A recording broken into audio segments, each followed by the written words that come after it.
You don't understand the blood, the sweat, the pain of these fire stands. Clint McLean gonna break it down, give you the scoop.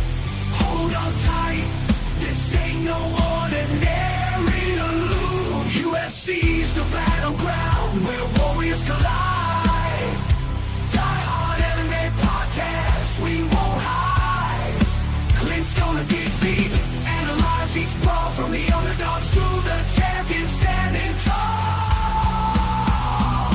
The fury, let your instincts rise. Feel the adrenaline rush, it's time to defy. Die Hard MMA, we're in for the thrill. Get ready for the madness. Let's make that bankroll spill.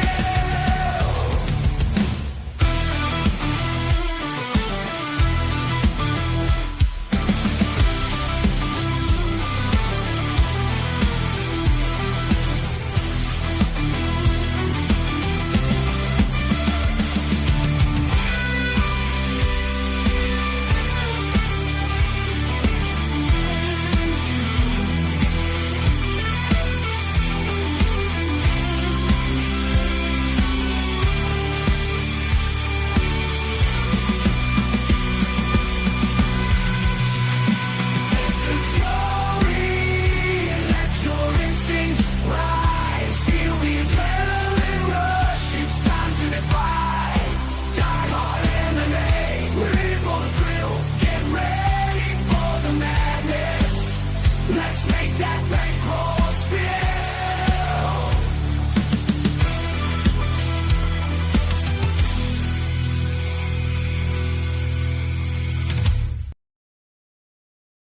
Happy Friday, degenerate gamblers, and welcome on back to the Undefeated Post-Weigh-In Show, UFC Qatar edition. It is another late night show. Welcome in, everybody, to the best damn betting show of your MMA week. How is my chat doing? This is, in fact, live. Neilman, thank you very much for joining the show. How about that? What is up, Salt Dirt? My man Barry in the chat already. How is everybody doing? Welcome into the show. If it's your first time watching, what we do is we break everything down on this show on Monday, the Die Hard MMA podcast. If you want to catch that for next week, get subscribed. We take all that info from Monday. We chat with the boys. We do our research. We do our Instagram stalking. We watch the weigh-ins. We watch the face-offs. And then we take all the information, put it together, and hopefully make some good bets right on this show. And that's why this is the Undefeated Post-Weigh-In Show, because with all that info, never a bad read, never a bad bet. Not on this show. Not here. Not this week. Batting 1,000, baby. Colby, what is up, baby? How you doing in the chat this evening, my friend?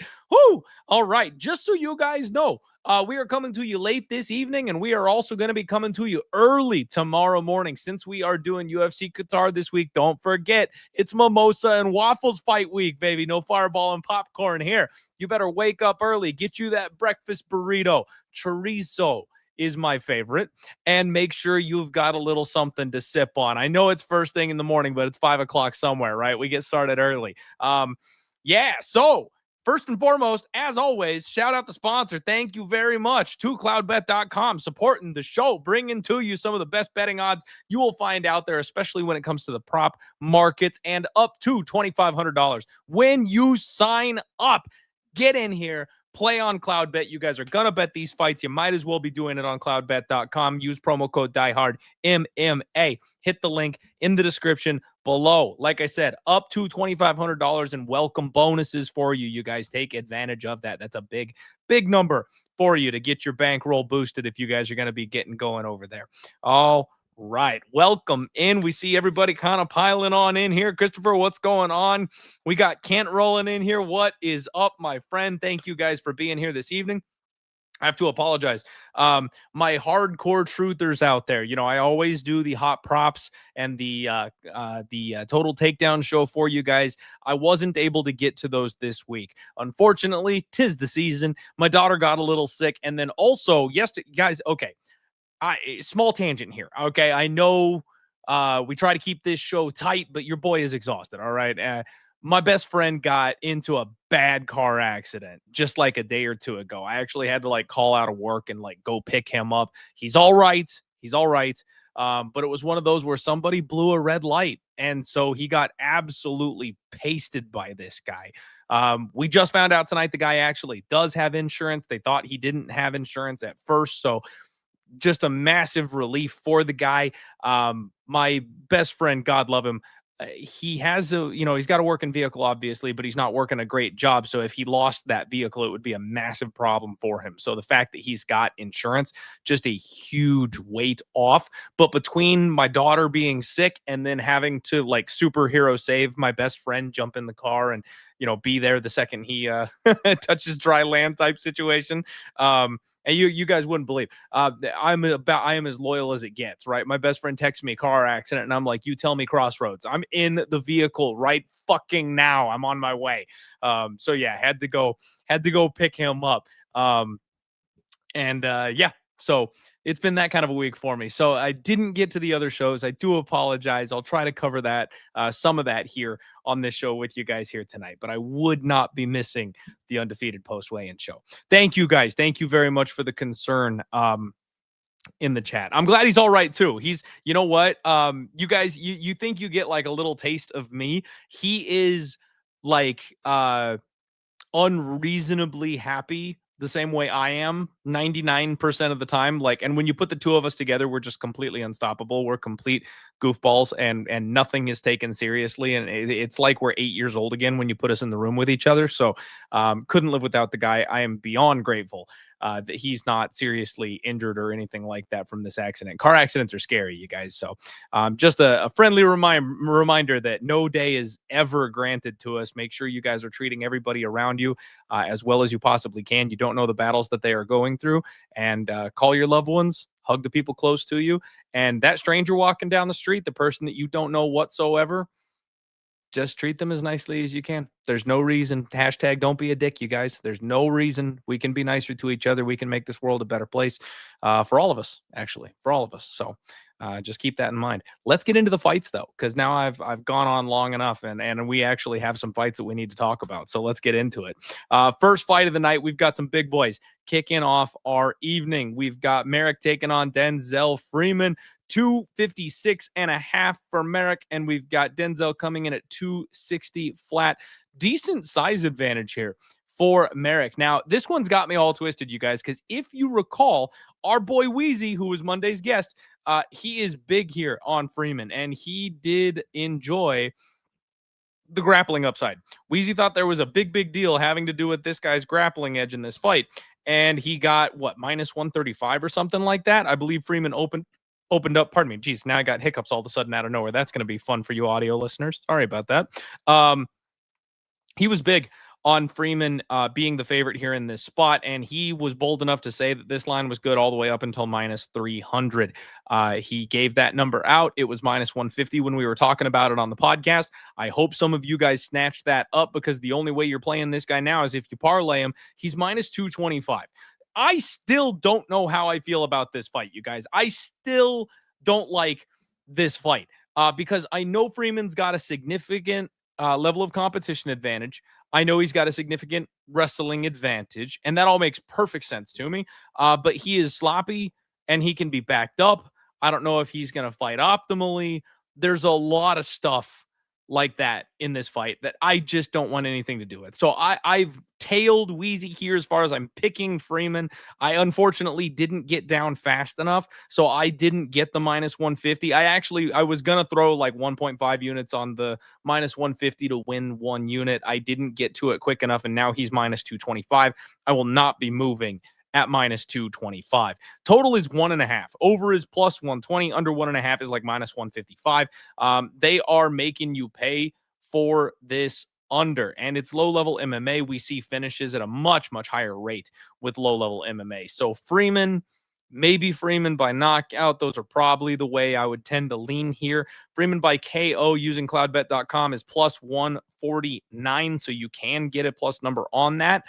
The line sides with you, the total sides with you. That seems like a halfway decent prop if you're looking for some degenerate action here to play on this one. But I can't quite get over the size discrepancy here. And I can't quite get over the fact that Freeman is a guy who is incredibly hittable.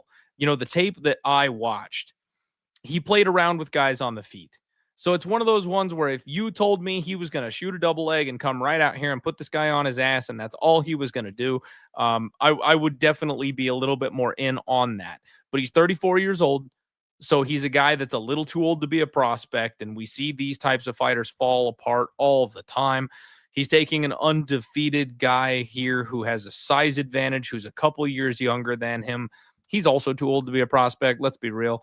And he's fought some bums to this point. So yeah, man, this is a gross fight. So I'll say Freeman. I'll say Freeman by knockout. I think the under, but like this is all speculative. None of this. Don't put any weight on any of this, you guys. Don't put any weight on anything I'm saying. I'm not putting my money on this fight. I refuse to. I was going to tail Wheezy, but I wasn't fast enough. So that's it. We're leaving it with that. Colby, my man, obliterate that like button. I like that. That's what's up. D, what's up, buddy? Appreciate you being here, my friend. Thank you very much for joining the show. Let's keep this thing rolling. The show is giving me a little bit of a hard time here clicking these buttons tonight for some reason. Come on, YouTube, work with me. All right, there we go. Next fight up, you've got Nurullo Aliyev taking on Shamrock, 155 versus 156. Tough fight here on this one, you guys. Another really interesting one. You guys know I really tend to struggle with some of these Qatar and Middle East type cards. I have a bit of a tough time with them sometimes. We know the script. We know who's supposed to win some of these fights, but it just doesn't always go that way. And this is one of those where Aliyev is 10-0 undefeated. Shamrock is 12-1-1. You've got the 24-year-old undefeated kid, 2-0 off Dana White's Contender Series. This looks like an Aliyev spot, right? And you guys know I like this Aliyev kid. The grappling is on another level with this guy. He's strong. He's got good cardio. He's just going to take people down over and over and over again. Rock is a finisher. Rock is a fun fighter. I mean, I think, I see it like the comments already rolling in. Barry is rooting for Rock, and I think everybody is rooting for Rock. Like, if Rock comes out and knees this kid in the face, we're all just going to be doing cartwheels celebrating the Dagestani going down, right? I gotta pick Nurullo Aliyev, though, you guys. I have to. Rock seems like a fun fighter. We would prefer he wins. The UFC would prefer that he wins. But I think he's just going to get kind of mauled here in this situation. For me, you lay the minus 105 on Nurullo Aliyev by decision. That's the only way I can look at this thing. I mean, maybe he finds his way to a TKO or a sub or something like that, but I have a real tough time seeing him finish because he doesn't really let go. That's my one criticism here of Nurullo Aliyev is he is the Ev and Ov grappler to the maximum. This kid is boring as watching paint dry. He's very, very good at what he does. So getting slightly worse than even money, if you can get a plus 100, I mean, like, it's Aliyev by decision for me, you guys. And actually, were this an episode of Clint's Hot Props, that would be a prop that I very much would be considering. I think I might look at adding that to my card because I don't know that I want a money line parlay this kid. Maybe that's the move because he could pull a finish out of his ass. But I do think him winning by decision is probably the most likely outcome. That's probably what ends up happening here in this spot. And that's what I'll go with. So let's cheer on Aliyev to win this thing via decision. Next up, you have got the Ultimate Fighter winner coming in here trying to make something of himself. Ismail Nardiev, the Nard Dog, takes on Ryan Loder. 185 for both of these guys. As you can see, Loder is a little bit bigger here. Nardiev, you guys, if you missed the Monday show, I talked about this. I hate Nardiev's whole thing.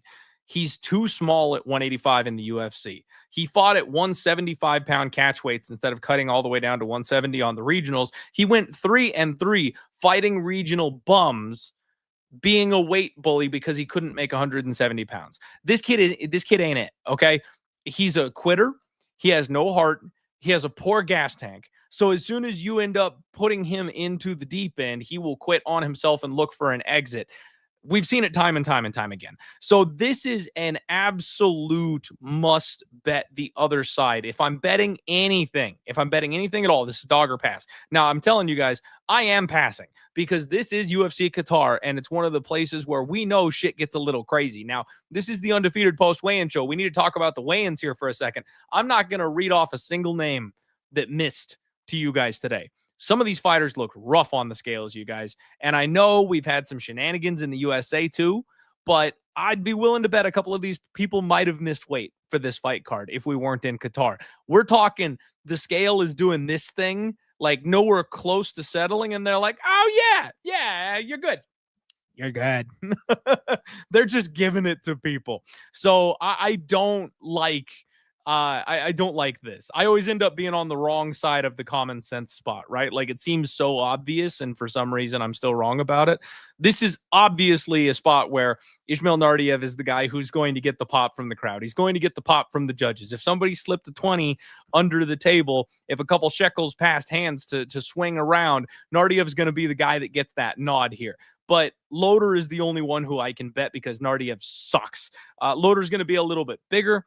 I like Loder's grappling ability. I like the American style grappling. I like the way he takes the back, and I will never be betting on a guy like Nardiev who quits in the middle of the cage. So yes, there's a big experience difference. Yes, you've got the younger fighter. Yes, you've probably got the rigged fighter, and Nardiev is at a half decent short price tag here, but I still can't bet him. So for me, it would be the plus 117 on Ryan Loder, if anything. Now, if I was going to be looking at any type of like props or anything like that, I'd be looking for the later rounds. And Loder, he's talking about wanting to strike and all that, and that's fine. That's fine and dandy. He's working on rounding out his game, blah, blah, blah. We've heard that a million times before. You revert to what you do best. He's a grappler. So I'd be looking at like the sub round 2, sub round 3. Those would be the props that I would have in mind if I was going to try to like take a shot and score with this guy. Yeah, so how do you say MG Hammy? Hammy? MG Hami. How do we say that? I'm just going to call you MG. He likes Loder as well. Makes sense to me. Isaac Dilgarian in the chat letting me know what's going on, who's got the right side here. Thank you very much for the inside tip there, Isaac. Appreciate you. And Singh, my friend, thank you very much for reposting the show on Twitter. That helps the show get out there. Thank you so much. I appreciate you guys. That's the best thing you can do to help a boy out. We got over 250 of you in here live already, you guys. Let's keep it freaking rolling. Appreciate you all being here for the Undefeated post weigh-in show. Let's get that info you need so that you guys can get out there and make some serious action for tomorrow, first thing in the morning. Now, maybe my most anticipated fight on the card here coming up next. If not for like, the big ones, right? This is probably my favorite fight on the board here. Bekzat, my man, takes on Alexandre Topuria. 136 pounds for Bekzat, 135.5 for Alexandre. And Topuria's head is just freaking massive. I mean, I know we make fun of Ilya for like swagger jacking Conor McGregor and all that kind of stuff, but this guy legitimately looks like discount Conor McGregor. Like he's got the same beard and he's got the same like eyebrows and shit like that. Like it's really funny because while the other Topuria is the one who's accused of doing everything wannabe Conor style, this guy actually looks like he could be a McGregor impersonator. This is my first action, you guys. This is my first action on the board for this fight card. I've already laid the wood here, or not laid the wood here. I've already taken Bekzat, all right? I was going to make him my underdog of the week. I got this one wrong. I kind of thought, I'm back to old Clint here, you guys. I'm back to old Clint here. I assume people see the same things I do. So I jumped in on Bekzat. The line was kind of ping-ponging around. I got a very short favorite price tag. I think I got like minus 106 or something like that. So I laid slight chalk here. Money's come in on Topuria. You could have got Bekzat as high as like plus 120 throughout the week. So he has been a slight dog. He's got a ever so slight height advantage, but as you guys can see, Topuria's got the Alexander Volkanovski noggin thing going on. Look at the size of his head. It's huge. It's like you put an orange on a toothpick. I don't know why when I try to do that voice, it always ends up going towards Arnold. Like it's supposed to be So I married an axe murderer, right? It's like Mike Myers. And for some reason, I somehow transition into my Arnold, which I'm pretty good. I'm pretty good at the Arnold. No, get to the chopper. Everybody get down. No. I have a pretty good Arnold. I'm not going to lie. Anyway, back to the fight breakdowns. So I like Bekzat, you guys. Bekzat is my sleeper pick of the week. He's got serious pop in his hands. He can wrestle. He's training at ATT, so he's got some good wrestling. I know this Topuria is a very cut, put the meat and potatoes type of striker, right? Like it's that right hand. You got to watch out for that right hand. If he drills you with that right hand, you could be a dead man, right? Taporia family power has been transferred here. He's got some of it. And then he's an okay wrestler. The thing is, I don't think he's an okay enough wrestler to just like drag Bekzat around the cage. So if you're relying on landing that one strike against a complete mixed martial artist, somebody who you may not be able to out wrestle, I'm going to take the guy who's more well-rounded. I'm going to take the guy who's got the ability to counter your one big weapon. And Bekzat puts people down. I talk about this all the time. He knocks people out in round 1. He knocks people out in round 2. He knocks people out in round 3. He's an equal opportunity employer. This man has no issues hiring anybody off the street. He will knock you out in any round of your choice. So I appreciate Bekzat's DEI approach to knocking his opponents out, right? We're not dead if he doesn't clip you in the first. He could just come back and knock your ass out in the third. It's not a problem. So Bekzat for me. And yeah, maybe the UFC wants Topuria to win. Maybe the UFC wants Topuria to win. That might be true, but that doesn't necessarily mean he's going to. We know the situation with siblings in the UFC. There's one that's good and there's one that sucks, right? Look at the Bomb Fiend Bros. One of them is main eventing. One of them is on the prelims and getting his ass whooped to Taco Padilla. Like, it doesn't always pan out just because they want you to, right? So that's kind of what I think is going on here. You've got the Topuria brothers, one of them who really wants to fight, one of them who's got gold wrapped around his waist. He's dedicated his life to this. And the other one who's just kind of along for the ride. And he gets a free trip sometimes, and he gets free tickets to the buffet, and he gets to go out there and knock somebody out every once in a while. And eventually that's going to cap him at a certain point. He's not some sleeper agent where he's going to have insane untapped potential just like his brother. And I think people are highly underrating Bekzat. I think the Umar stench is following him here, that people are looking at what happened against Umar and just being like, yeah, he sucks at wrestling. Guys, that was Umar Nurmagomedov. We're talking about the kid who was one round away from beating the current champion and potential GOAT of 135 pounds. Like, Merab is running this joint. And there's a very real argument that you could have swung a single round and Umar could have gotten his hand raised. Like, it was that close of a fight. That's the guy that took him down and beat him over a 15-minute fight. And Bekzat almost knocked that guy out. So, like, I don't understand this whole downgrade him for that fight. I just personally don't get it. I think Topuria is overhyped. I think Bekzat's real. That's my stance. So I'm on it. I'm on Bekzat. I'm hoping he knocks him out so I don't have to sweat a decision. But I do admire the decision props. I see some of you guys in the chat that are taking like the Bekzat by decision. The fight goes the distance. I think those are sharp looks because this fight very well could go the distance. But I'm also looking more at like Bekzat round 3 myself, because I could see Topuria not having the iron will of his brother. And when this fight starts to go sideways on him, he has been knocked out before, you guys. His one loss on his record was when he got KO'd by a journeyman fighter. Like, Bekzat could clip this guy and put him down. If he gets tired and slows down a little bit, he could also just kind of give up on himself and give up a big shot and get put down. So there's a lot of ways Bekzat wins this fight by KO. So that's why I'm just going money line. Maybe we sprinkle round 3. But I like Bekzat here. That's my read here on this one. Terry, what's going on, buddy? Thank you for joining the show live. Glad to see you here. Top is one of the few people here that likes the fight goes the distance. Like I said, I do think that's sharp.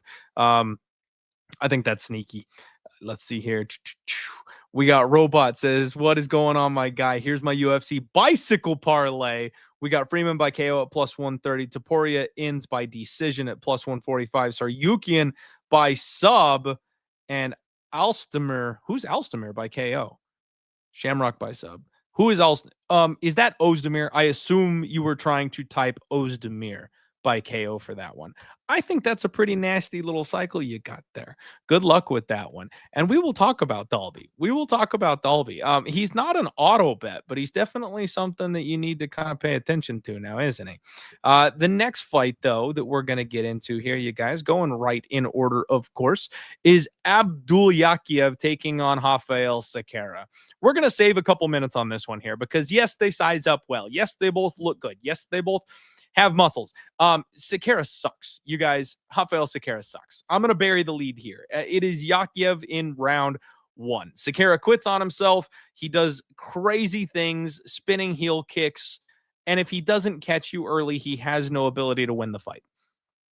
End of story. End of breakdown. So it's Yakiev round 1. If you want to take a dart throw on Sakara in round 1, you be my guest. You go right ahead. But that dude's getting his walking papers at the end of this fight. He's going to get flatlined here and go on another highlight reel, and then he's never going to fight in the UFC ever again. Alex Perez takes on Asu Almabayev. Now, this is a real fight. Alex Perez, 126, Almabayev, 125.5. Almabayev obviously coming in strong with the cool hat equity. We know that absolutely should add a couple of points on his money line. Anytime you come out with a tribal hat of some kind, it just amplifies your power. This is fact. Okay. This is not something that we can debate. I love this fight, you guys. I was trying to find an interview with Perez because he's coming off of a pretty rough knee injury. And that's really my big concern in this fight, is that Perez is a guy I want to bet in this spot. He's a very good wrestler. He's been one of the top contenders for his entire career, but he's had a real hard time staying healthy. And now he's coming off of another knee injury. Those knee injuries are a bitch to come back from, especially when you're talking about wrestling. You know, you've got a guy that wants to take you down. You're going to have to sprawl. Your cardio is going to have to be there. He's going to try to get on your back. Like, it takes your whole body, and especially your mobility and your knees and your legs, to deal with all that stuff. And so if he's not all the way back from that injury, he's not going to be fully prepared to fight somebody like Asu Almabayev. If he was 100%, you guys, I actually kind of lean towards Alex Perez here in this spot. The problem is I'm not in the gym. I'm not sitting on the mats watching this guy train. I can't tell you if he's got an explosive, sprawl. Like, if we knew all that stuff, maybe I could bet Alex Perez here in this spot. But without knowing it, it's really tough for me to pull that trigger. Perez is like plus 182 in this spot. And if you want, the greasy way he wins this fight is a knockout, because we have seen Asu Almabayev get clipped when he can't take people down. And if Perez was able to sprawl and brawl this fight, I actually think he could land a KO, and that would be nutso. But it's plus 665 using cloudbet.com, you guys. Make sure you're using promo code DieHardMMA. Get that $2,500 welcome bonus and get signed up over on cloudbet.com. Link is in the description below. But it's a dog or pass spot for me. Asu Almabayev, when he made it to the UFC, he was my guy. I was one of the people that saw this kid and saw the grappling prowess and was like, you need to back this dude. And now I've kind of seen myself transition the other way, because that's all he does. He doesn't have striking. He gets very uncomfortable on the feet. He doesn't like to get hit. We saw him slow down and get caught by Manel Kape. I think at the high level, that's going to happen again. He's a little on the small side, and I think that's going to come down to kind of bite him in some of these cases. Yeah, Colby saying that Asu by decision is such a lock. And that's probably the most likely outcome here. Like I said, if you want to make like a big score and look for something crazy, it's taking Perez by knockout. But the most likely outcome is Asu gets some of these takedowns and finds his way to the back. And Perez is good enough not to get caught. You know, this guy's not a guy that gives up submissions super easily or anything like that. So if he's able to defend himself with this guy on his back for a couple of minutes, Asu probably just eats away some of these rounds. And then you end up getting Asu by decision. That's the way it goes. And yes, it is facts. You need your knees to be able to wrestle. It's true. It's just science. I don't know what to tell you guys. All right. Next up, we have the infamous Nick Dalby to discuss, you guys. One of the fighters that I have no business talking about. I can't get Nick Dalby right to save my life. Nick Dalby, 170.5. Saeed Isgazmiev, 170 on the dot. Now, Saeed is a little bit larger here, as you can see, but we don't really know what he is. He lost his prime due to contract stuff over with ONE FC. And he's had some good showings and he's had some bad showings. Obviously, taking on a 41-year-old veteran with a decent name. This is the UFC trying to supercharge this kid's introduction to the UFC fan base, because when you're talking to your casuals and you go Nick Dalby, they go, oh, Nick Dalby. Yeah, Nick Dalby. They know who Nick Dalby is, not all the way, but kind of. And that's how you get the conversation going on Saeed after he wins this fight. That's the idea. Does he win, though? I don't know. Dalby always makes these fights greasy, man. Dalby always makes these fights close. If this guy is not all the way UFC level, Dalby will fraud check him with a vengeance like you have never seen. If you've got a book that got spread plays, I would be very tempted on Dalby, the plus 3.5 that they'll give you, and hope this thing goes to a close decision, because that's how he tends to do. He's very tough. He's very durable. I know he's coming off of a knockout loss. That is something that concerns me a little bit. You got a 41-year-old fighter who just got knocked out. There's no guarantee he's going to come back all the way after something like that. This is the cliff, right? This is when we see fighters just completely fall off the rails. Someone who's been durable and tough his entire career at 41 years old, when you lose that chin, it could be gone forever for good. So I can't do Nick Dalby, you guys. Plus 280, it kind of makes sense. If you are taking that shot, I applaud you. You've got bigger balls than I do on this one because I can't do it. This kid Saeed has knocked out some serious competition in ONE FC. He's had some questionable performances as well. He's a bit of a wild card. And the fact that he's kind of towards the tail end of his prime, that has questions raised for me as well. I got to pick Saeed, you guys. But at minus 355, this is as far away as I can get from this fight. I am not touching this thing. No way, no how, no chance. I'll pick Saeed. No way I'm doing anything else with this one. No way I'm touching this one. But Dalby will be on the live bet list, right? We'll keep an eye out. And if Dalby can start to like put the pressure on, if we see this kid breaking, which Dalby has been known to do, we can always jump in live and take that opportunity when we get the chance. Yeah, heavyweight division. You flip a coin and pray. That's exactly what is up. Boudet, Waldo. Wait a second. Oh, you guys are talking. Okay, you guys are talking to each other. You're not talking to me. Colby says, I like over 4.5 bacon strips eaten tomorrow morning, minus 140. You know what? It's funny. That's a bad beat, my friend. That's a bad beat because I'm getting a breakfast sandwich tomorrow and they put exactly 4 strips of bacon on it. I don't know if you guys have Einstein's where you go, but it's a bagel place. So I get a bagel and I get a breakfast bagel, and it comes with eggs and cheese and bacon. And you know what? If you guys have Einstein's, something that you may not know about is they've got a jalapeno cream cheese, and it changed my life. If you like just a little bit of spicy, but also some sweet, it's the best thing I've ever had. It was really funny. They fucked up my sandwich one time, and somebody else ordered the jalapeno cream cheese. They put it all over mine, and I was pissed because guys, you can talk about me. You can make fun of my face. You can make fun of my hairline. Like I can roll with the punches. I let a lot slide. I let a lot of disrespect slide because I got that kind of a sense of humor. But you don't fuck with my breakfast, okay? If someone messes up my dinner, I can work with it. All right? We can pick stuff off the pasta. It's okay. If the steak is a little overcooked, I'm going to be pissed, but I'll still eat it. Don't fuck with my breakfast. They messed up my breakfast. And I could not get all of this shit off of my bagel because it's schmear. You know what I mean? Like it's a cream cheese sauce. So it's covered on this thing. And I'm like, man, I really was looking forward to this breakfast sandwich. I cleaned it off as much as I can, and I can't get it all off because it's all sticky. And I'm like, damn it, like I just have to eat this thing. And I take a bite and I was like, oh my God. I started like looking for the pile to like go put more back on. And I've been eating it ever since. It's absolutely amazing. If you guys have an Einstein's in your area, try the jalapeno cream cheese.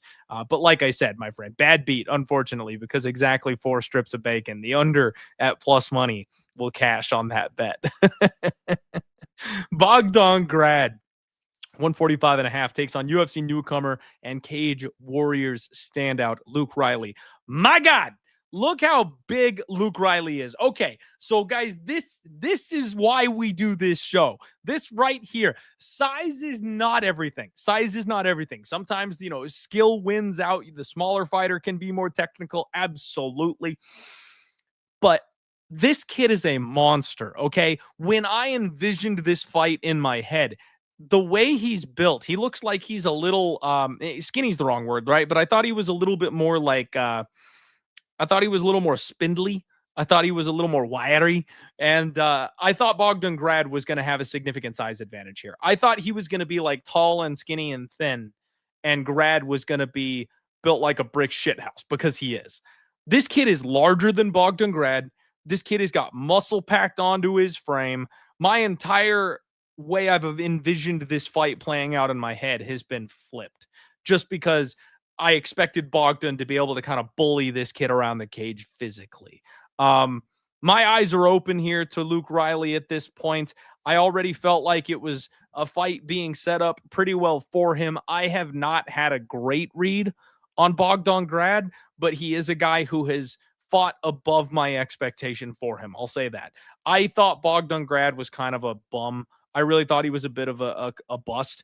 And he's really gone out there and he's put in work in his first couple of fights. I know he's 1-1, but like he looked really good in the fight that he won, and he didn't look bad until the point that he lost in the fight that he lost. So I've got to kind of tip my cap to Bogdan Grad a little bit. He's earned some respect from me there. So I was tempted to go dog or pass on this one, and I've completely flipped. I think Luke Riley is the side here. Now, I don't want to get like ahead of myself, but what I did see from this kid is he's got good cardio. And when he gets you in a spot where he's got you lined up, he knows how to go for the kill. He's got good finishing instincts.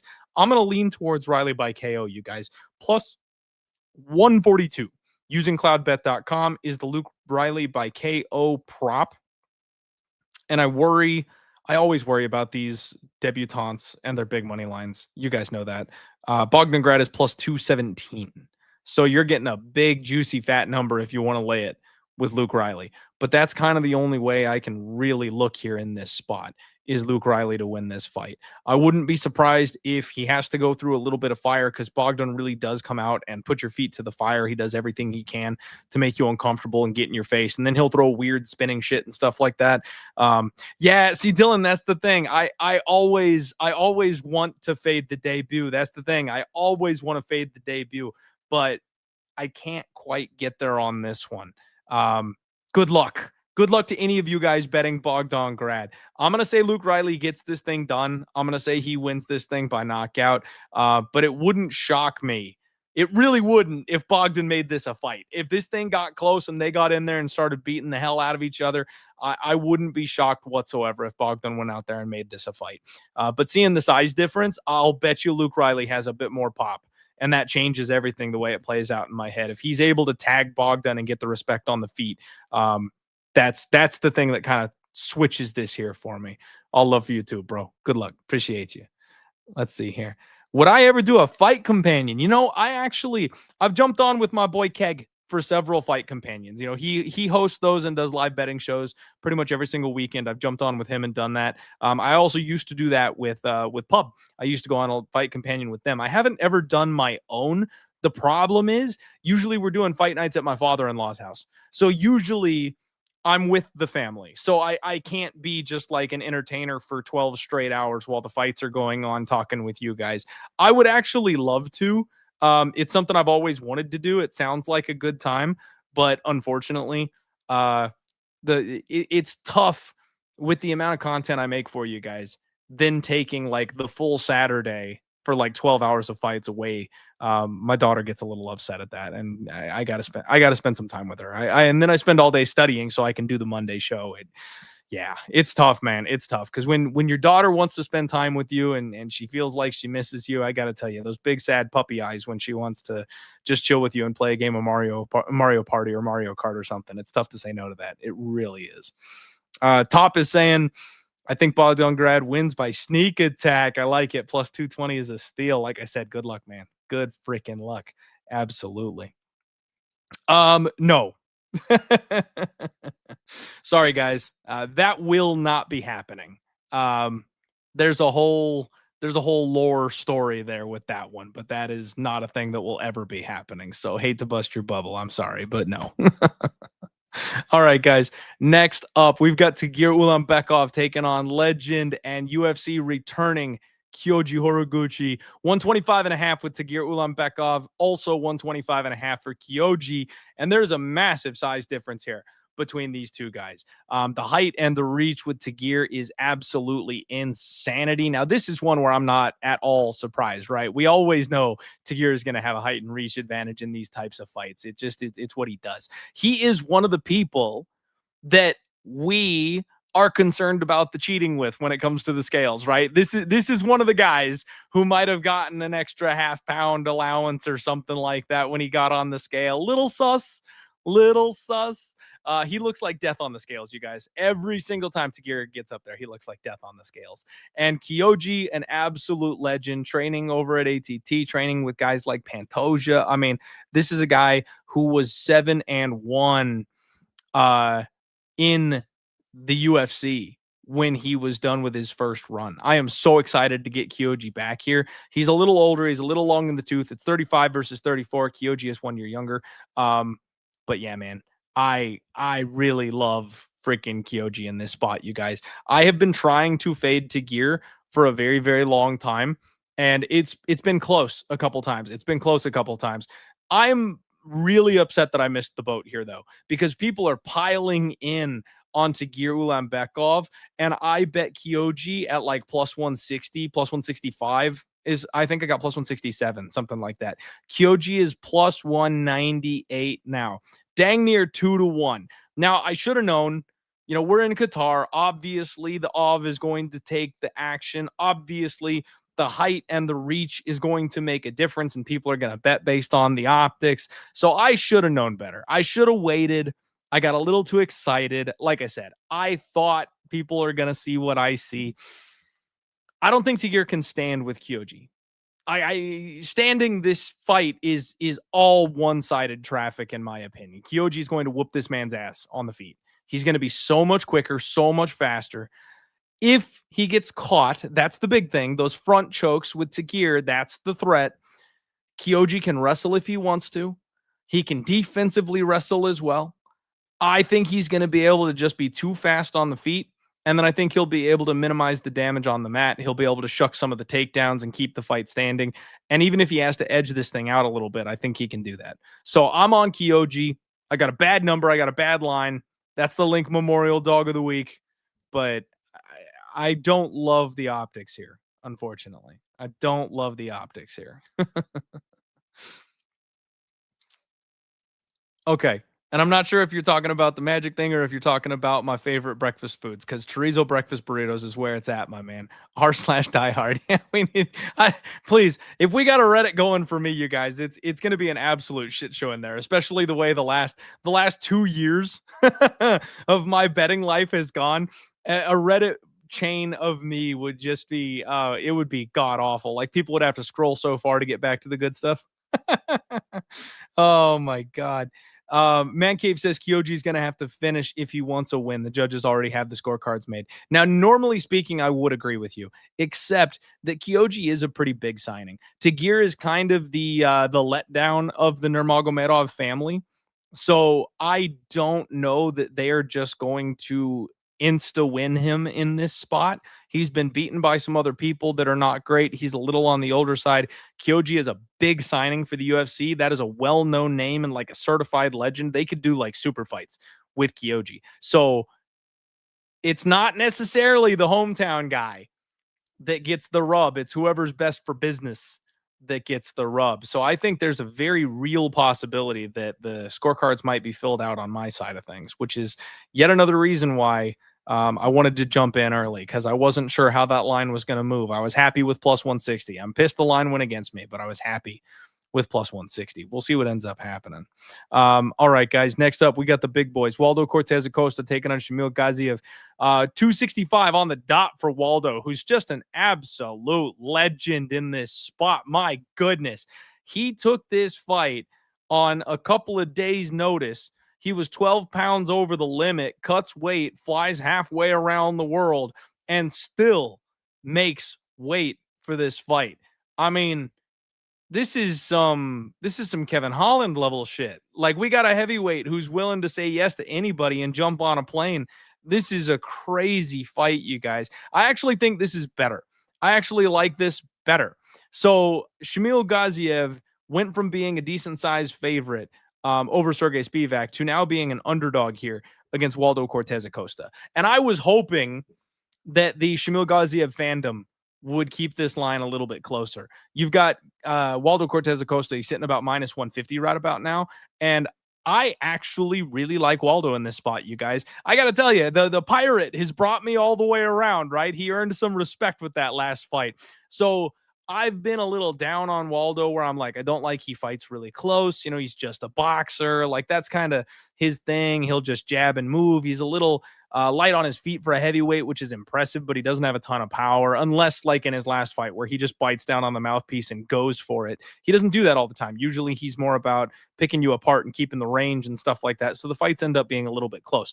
But Shamil is a two sport athlete. This was a volleyball player, you know, a guy who's very, very athletic. Yes, and that'll win him some fights in the UFC, is how big and explosive he is. But because of how big and explosive he is, he gets tired and the technique is not there. He's not a guy that developed the striking and the grappling the way that these other mixed martial artists did.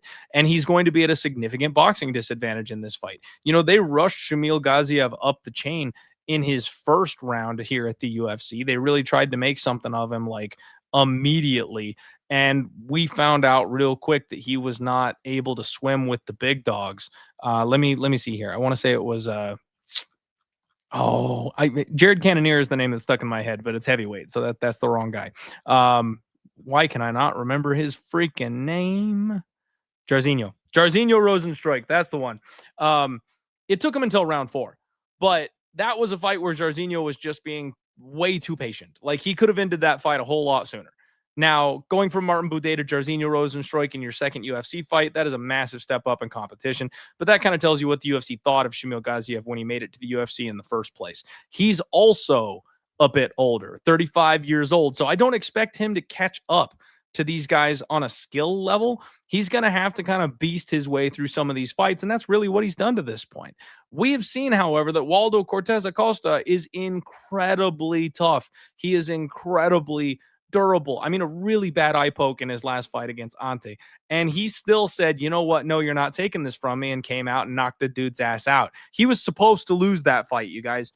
He was absolutely supposed to lose that fight, and he said, no, I ain't losing. And before that, he fought Sergey Pavlovich. Now, he did lose to Sergey Pavlovich, but frankly, you guys, I thought Pavlovich was going to knock his ass out. I made a bet that night on Pavlovich. I was certain that Pav was going to be able to connect with this guy to the point that he put him unconscious. And if you can go a full 15 minutes getting pounded in the face by Sergey, I think you can handle a round of Shamil Gaziev. And that's how I think this fight plays out. I think Gaziev probably starts very strong, and then Waldo's cardio and technique takes over. I think this is Waldo Cortez via decision. I think that's the way this thing ends up playing out. And I actually kind of like the money line. I'm debating whether or not I want to take Waldo pre-flop or if I want to take Waldo live. I'm wondering if we want to let him get hit once or twice, because the optics won't be great, right? Shamil hits hard, but Waldo don't go down. So I think there's a chance you could get a better number live potentially, but minus 150 seems fair to me. That means fair. Dylan saying Shamil Gaziev. I like that. I like that. That's good stuff. Yeah, I do worry a little bit about the fact that he had to cut 12 pounds in a matter of hours. You got to wonder what that will do to your cardio. And then the fact that he's not acclimated. It's halfway around the world. The body clock is going to be wrong. And then he's also going to be incredibly hot. You guys have no idea. Like they talk about how like sweltering hot it is there with the humidity and all that kind of stuff. Could be a freaking problem. Yeah. Security on the left looks like Guru. Yeah, that's pretty close. Pretty close. Can't argue it. All right. Let's keep it rolling here, you guys. Let's keep it rolling. Now, we talked about cool hat equity, and we've got a little bit more going on here in this next fight. My boy, Miktabek Orobai, and he takes on Jack the Joker Hermanson in a 170 fight, which is like, what are we doing? Jack Hermanson came in at 170 and a half, and frankly, you guys, he looked damn good. He was all chiseled up. He was all shredded. His abs looked incredible. I was watching this one, and I was like, I'm not betting this fight until I see these guys make weight. If I'm betting one way or the other, it doesn't matter. I'm not betting this fight until I see these guys get on the scale, because I called this fight being canceled. I was like, Jack Hermanson is not going to make 170 pounds. He's going to have to cut his left foot off if he's going to try and make 170 pounds. He did it. He did it, and he looked good doing it too. I'm like, damn, okay. So my boy Miktabek Orobai does have the cool hat. He's got that going for him, but I don't think I can bet him here, you guys. I don't think I can bet him here. Yeah, I completely agree with you. Jack is the better grappler and the better boxer. Now, I will say Miktabek Orolbai, I believe, has more power. He does have more power, but Jack is a guy who knows how to fight very well and very technical.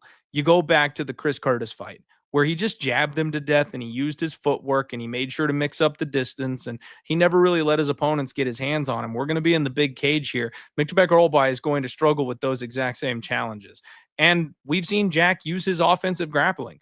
Orolbai is going to be the smaller fighter now. Rather than being a size bully, rather than being a guy that's got an advantage on the mat, he's going to be facing a much larger man who can grapple with some of the highest level fighters we've seen. I am incredibly uncomfortable with this fight because Miktabek Orolbai is a guy who I've wanted to get on. I've wanted to make money betting with. And so far that just kind of hasn't panned out. Jack Hermanson currently is a plus 180 underdog using cloudbet.com. If you guys want to lay it with Orolbai, he's right around a 2-1 favorite. And as Orolbai's number one fan, as the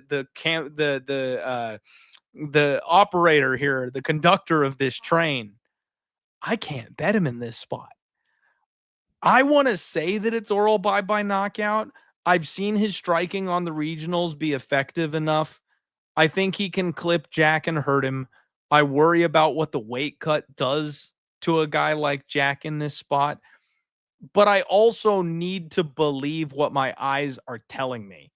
And what my eyes are telling me is Orolbai got beaten up by a guy who's a gassy 155er not too long ago.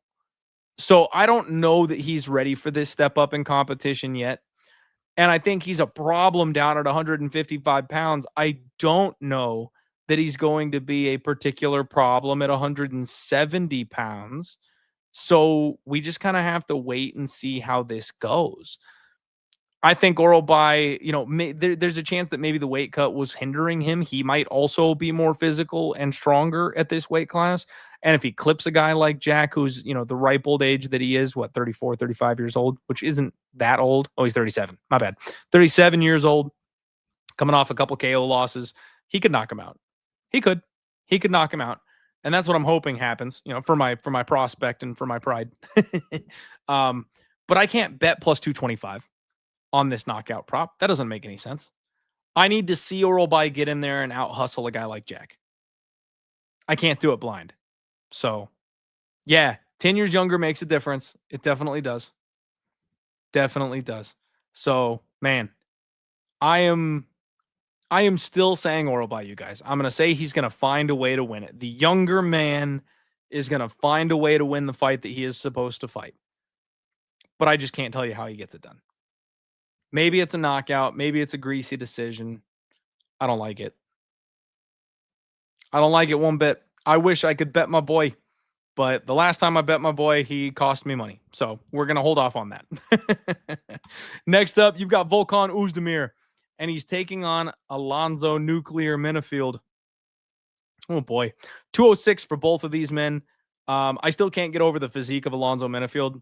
The amount of muscle that he's packed on that frame. That guy probably should be fighting at 155 pounds, and somehow he's just built like a freaking refrigerator. It's incredible. Oh, what a tough fight, man. Minifield is gonna gas.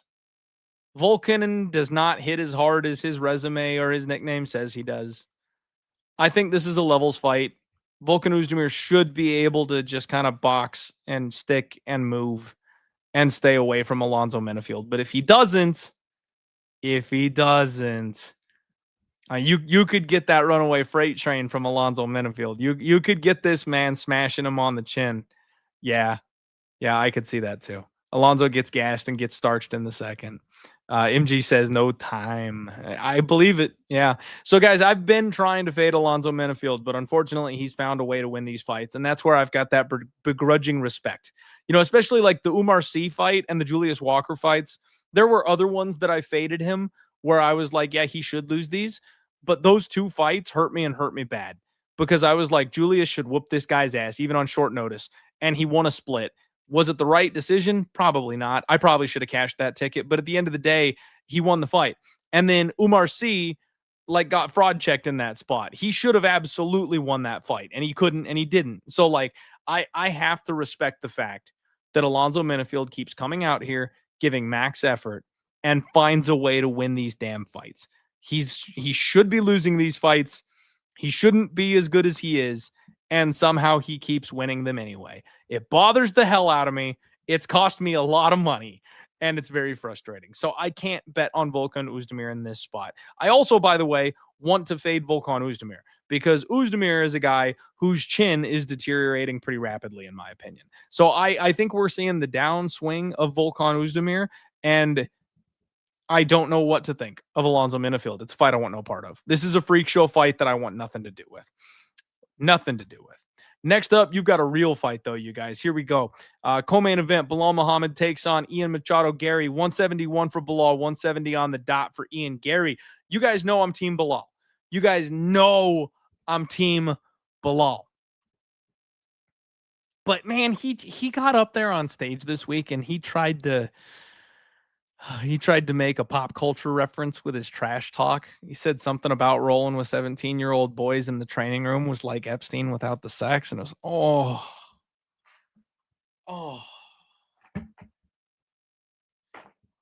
my ball, buddy. That's like Tito Ortiz level fuck up trash talk. Oh my God. I might have to revoke my fan card like that. We're just gonna pretend that one didn't happen, buddy. Someone just take the microphone. We're gonna walk away from that one. Obviously, Ian Gary's got the height and the reach advantage here on this one. This is a really tough fight, you guys. This is a really tough fight. Bilal plus money off a loss. That screams click the button. Just zero analysis, all betting info. That screams hit the button. You know, Bilal's been an elite fighter his entire career, capable of hanging with and beating some of these guys that have had the belt wrapped around their waist for years, and they ducked him over and over and over again. UFC doesn't like him. Fans don't like him. So he's been kept in the closet for a long time. And he finally got gold, and now they're going to bury him. They're going to do everything they can to keep him away from it again because nobody liked him as the champion either. But him at plus money, especially 2-1, that's where you want the guy. The problem is Ian Gary is almost the exact same story on the flip side of this thing. Ian Gary's got like a 76% takedown defense. He's been working extremely hard at like shoot the box with Charles Oliveira. His grappling is improving. We know his kickboxing is fantastic. We know he knows how to keep people at range. In my opinion, this is a worse fight for Bilal than Leon Edwards. And now I rode Bilal to the bank against Leon Edwards, right? You guys know I smashed that one. That was a violation. Like we had our best bet of the year that night. But Ian Gary has the cardio to go a full 15 minutes. We've seen that. We know Leon will quit on himself and fold. We've seen that. Ian Gary doesn't do that. Ian Gary finds ways to win. Leon doesn't. Ian has the same type of frame where it's tall, long, skinny, keep the distance, keep the reach, keep the footworks. That's going to make it hard for Bilal to hit the takedowns. And then he can also grapple. Now, maybe not wrestle to the level of Leon when he's, full gas in round one, which is the only round where he's effective. But defensively, he can grapple. I want to take Bilal. I really want to take Bilal. I think the fight plays out a whole lot closer than the line suggests. But if we're going to talk about corruption, if we're going to talk about the guy the UFC wanting to win gets his hand raised, I know we're a lot closer to Bilal's people than Ian's people right now. But if anybody's getting a 20 slipped under the table to rate, one of these swing rounds for somebody, it's Ian Gary. They want to bury Bilal, you guys. They don't want this guy anywhere near the title ever again. So I think it's going to be a decision. This is another one where if you've got a book that offers those spread props, Bilal plus 3.5, I think is probably a really good bet. I have a hard time seeing Ian Gary actually finishing Bilal. Bilal doesn't get finished. The one time they stopped the fight was due to an eye poke. Vicente Luque knocked him out way back in the day. Gary doesn't have that kind of power. This has got split decision written all over it. So over makes sense. It's chalk to hell. Bilal by decision at 3-1 makes sense to me.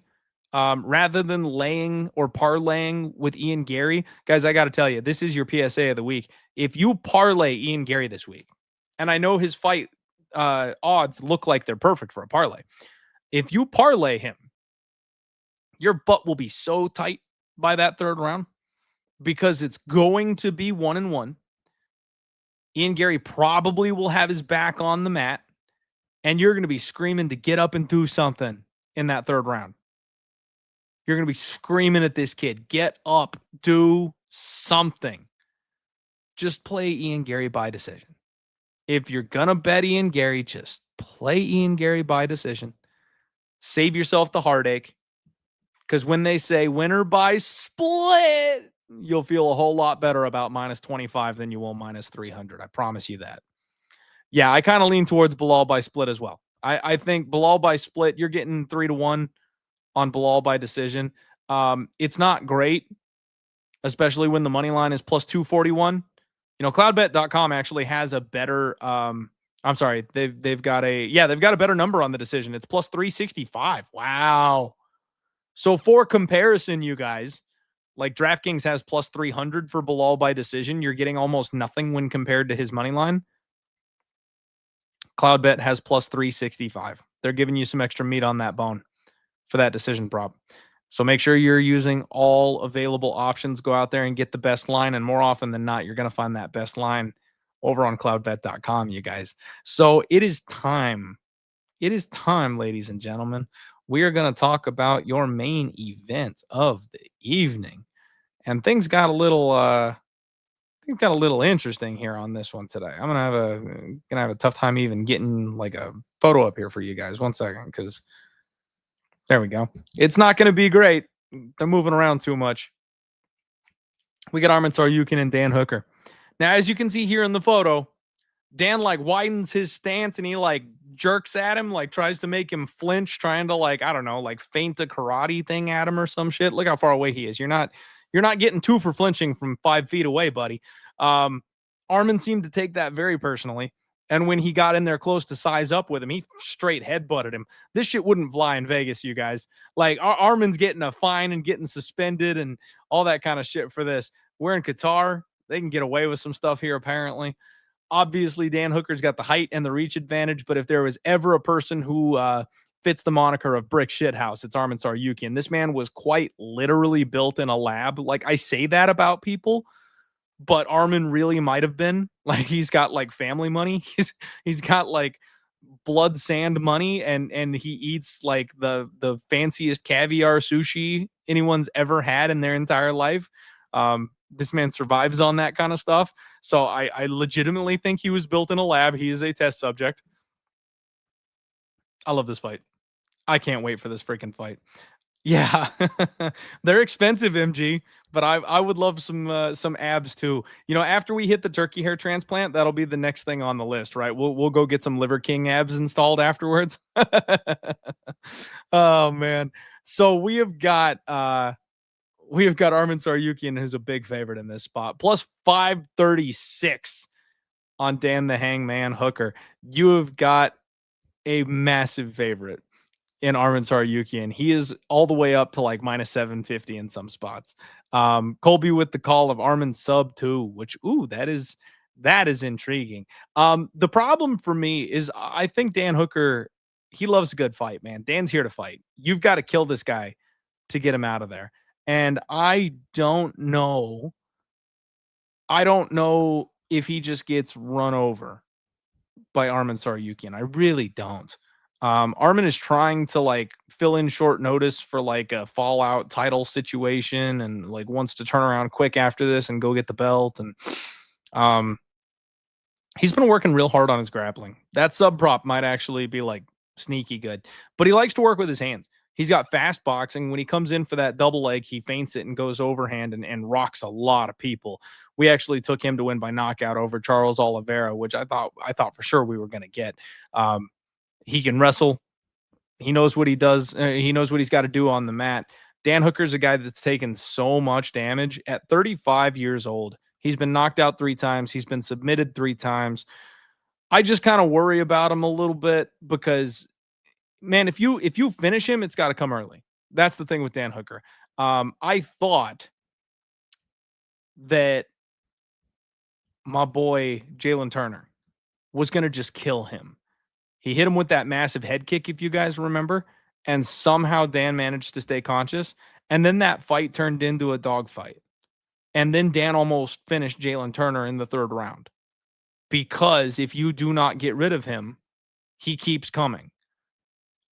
Arman's got to finish this kid early. This is a spot you want to watch to live bet, because if it gets to round 2, Hooker might be steamrolling here. Like Hooker might be rolling downhill if this gets to round 2. He's that kind of a guy. He's a comeback kid. If Arman wants to win this fight, he better finish it, and he better finish it early. Now, I know Arman can go into like grappling mode and like wrestle and stuff like that, but really Hooker's done a good job of working on his takedown defense and his get-up game and his scrambling. His cardio is good. So if this turns into a fight where Arman has to shoot explosive takedowns for 15 plus minutes, I would start to be a little concerned about a minus 750 favorite. Now, I did tell everybody on the Monday show, and this is probably more true now than it was then because of the way the line moved. If you guys want to anchor everything this week to Arman Tsarukyan, if you want to do 2, 3, 4, 5-leg parlays and put it all on Arman Tsarukyan at the end of it, I don't like parlaying those massive favorites. But if you want to hedge out, this is the easiest hedge of all times. Because you've got Dan Hooker, a guy who will absolutely fight for your money and could cash a ticket for you at better than 5-1. It's real easy to hedge out in that circumstance. So you could make life real easy on yourself and not have to sweat this main event if that's how you wanted to play it. Otherwise, I would look to bet Dan Hooker live if he doesn't die early in this fight. Now, I have to pick Arman Tsarukyan, you guys, with this kind of a number, with their resumes. There's probably a levels gap here, right? And we know Arman absolutely is on the hunt for a title. He's younger. He's taking less damage. So, yeah, we got to go with Arman. I would think probably, Sub actually might be a sneaky good call because I don't know if he's going to knock out Dan Hooker. I really don't know that he's going to knock out Dan Hooker. Sub might be a sneaky call on this one. So I kind of like that. Let's go with that. I don't have a lot of confidence in it. I'm not going to lie to you guys. Arman Tsarukyan is a guy who I don't have the greatest read of all time on. He's one of those hit the money line button type of guys for me, where it's like, I know you're going to win, just sure, minus 350. I don't know how. KO, sub, decision, sure. Like, it's all on the table. So you just got to kind of parlay it up at the end of the day. Yeah, Steven, welcome to the show, my friend. My dog this week is Kyoji Horiguchi. That is the Link Memorial Dog of the Week. I got a bad number on it, but that's who we got for Dog of the Week. All right, guys, that is the Undefeated post weigh-in show. One more time, please make sure you're using promo code DieHardMMA. Check out cloudbet.com, up to $2,500 when you get deposited over there for new users. Take advantage of that deposit bonus, you guys. Seriously. I've only got 2 bets so far on this card. We've got Bexat trying to fade the Taporia narrative. And then we've got Kyoji Horiguchi at a bad number. I jumped in a little bit too early. Looking through, let's just talk about the props real quick. If I had to select a couple for you guys, since I didn't do the prop show, if I had to pick a couple that I really liked, Nurullo Aliyev by decision is on the short list there. Psycho Pass, if you want a psycho prop, I kind of like Loader round 3, like 14-1. I feel like he can break someone like Nardiev. I would lean with Bexat by knockout rather than Bexat by decision if he wins the fight. And again, I would consider sprinkling like a round 3 prop because he does steamroll late a little bit.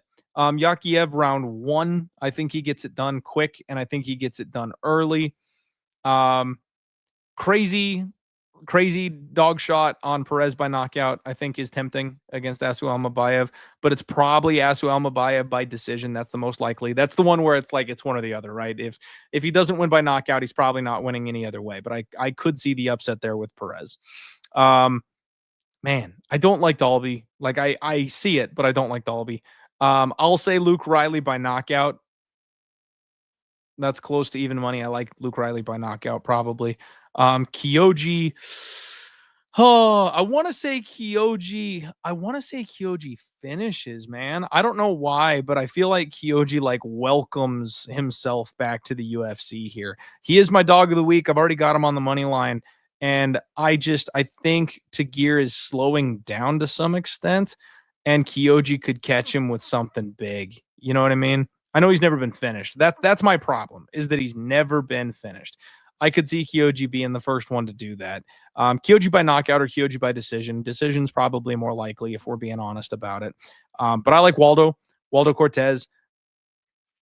That's another one where I would pick decision, but we've seen him stepping on the gas a little bit more recently, so maybe the knockout is there on that one too. Oral by knockout. I don't feel so great about that one because of how good Jack looks making his weight, but he could be old, he could be fragile. Uzdemir by decision, probably, because Minifield has a tendency to shell up and be boring and not take damage, and then the fight gets extended. And Uzdemir kind of does the same thing. He doesn't want to get hit. He'll let the fight go too. Bilal by decision, I feel like that's kind of almost an auto bet. And then Saryukian lean sub, I guess, but I don't really know what to do with that one. All right, guys. Yeah, Colby with the good advice here. Get your bets in tonight, you guys, because if you don't, you will be a little bit behind waking up first thing in the morning. It will be a lot more difficult. The fights are going bright and early. Mimosa and waffles. Thank you all for being here. Hit that like button, share the show, get subscribed if you haven't already. We'll be back live on Monday to talk about these next week of fights. I will get my fight card together and get it posted up tonight. Since the fights are so early in the morning, I'll make sure to get it out for you guys here this evening. Love you guys. Kick ass. Good luck on all your degenerate action. And of course, let's roll.